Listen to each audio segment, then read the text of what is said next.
माता गंगा जमुना देवी म्हणजे अर्जुनी मोरगावच्या ग्रामस्थांचं कुलदैवत। निसर्गानं भरभरून दिलेल्या या स्थानाला दरवर्षी सुमारे 8 लाख भाविक भेट देतात। केवळ महाराष्ट्रातच नाही तर मध्य प्रदेश, छत्तीसगडहून देखील भाविक मोठ्या संख्येने इथे गर्दी करतात। आज दर्शन घेऊया माता गंगा जमुना देवीचं।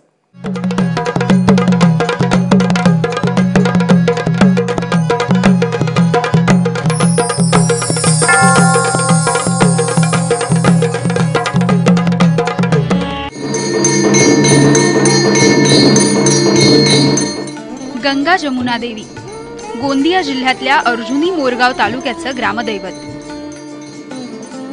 गावकऱ्यांची देवीवर अफाट श्रद्धा। देवीचं दर्शन घेऊन दिवस सुरू करणाऱ्या भक्तांची इथे मोठी संख्या आहे। देवीच्या दर्शनाला येणारे भाविक मंदिराच्या समोर हत्तीद्वारातून प्रवेश करतात। मंदिरात सुरुवातीला दर्शन भैरव देवाचं, त्यानंतर गंगा जमुना देवीचं दर्शन घेण्याकरता मंदिरातील गाभाऱ्यात प्रवेश केला की दृष्टीस पडते ती माता गंगा जमुना देवीची चमकदार मूर्ती। भाविकांच्या डोळ्यांचं पारणं फेडणारी ही मूर्ती परिसरातल्या हजारो कुटुंबियांची कुलदैवत आहे।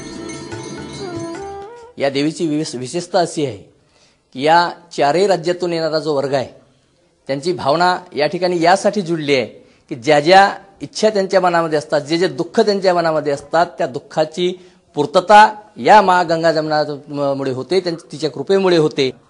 या मंदिरामध्ये किंवा या स्थानामध्ये मध्य प्रदेश, पूर्ण विदर्भ आणि छत्तीसगड, पूर्ण चंद्रपुरामुक्त विदर्भातील सगळे जिल्ह्यातील लोक आणि जबलपूरचे लोक सुद्धा इथे आहेत। जबलपूर वासियांची फार इथं श्रद्धा आहे। या मंदिरात दरवर्षी शारदीय नवरात्री, चैत्र नवरात्री आणि दसऱ्यानिमित्त मंदिर परिसरात मोठी यात्रा भरते।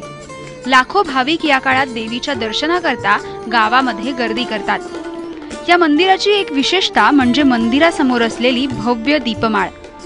मंदिरात येणारा प्रत्येक भाविक हा देवीच्या नावानं या ठिकाणी दीप जाळतो। जे कोणी जरी आपल्या मनात आपलं दुःख सुख घेऊन येत होतं तर मग त्याच्या सगळा पुरा करत होती देवी मा, म्हणजे साक्षातच आहे, स्वयं भगवती आहे ते। आणि ते जो मागला तो देते म्हणून सगळ्या लोकांचा विश्वास आहे तिच्यावर। म्हणून कोणी परंपरा द्यायचा जरी आधीपासून येत होता, आता कोणी त्याचं मुलं बाळ, कोणी नातू हे येत आहेत। मातेची मूर्ती स्वयंभू असल्यामुळे इथे भाविकांची पूर्ण गर्दी राहते। 12ही महिने इथे गर्दी चालू राहते आणि इथे जे लोक येते, लांबून लोक येते आणि त्यांची इथे आल्यानंतर त्यांची जे इच्छा असते, मनोकामना पूर्ण होते। त्याच्यामुळे इथे भाविकांची नेहमी गर्दी राहते। वर्षाला इथे मकर संक्रांत, दिवाळी, दसऱ्याचा पण उत्सव राहते आणि चैत्राची पण इथे खूप गर्दी राहते। सायंकाळी 9 वाजता रात्री सगळे गावातील बाहेरगावचे लोक जमा व्हायचे। मग सगळे लोक तेल जवळ आणून द्यायचे ना, मग म्हणजे देवळा मंदिराच्या भोवताल दिवे लावायचे। हे दीपमाळीवर नाही का तेल अगेऱ्या मांडून नाही का तेल जाळाचे।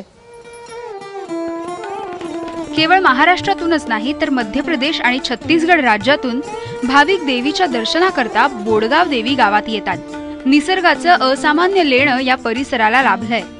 मंदिर परिसरात पुरुष आणि महिला भाविकांसाठी भक्त निवासाची सोय करण्यात आली आहे।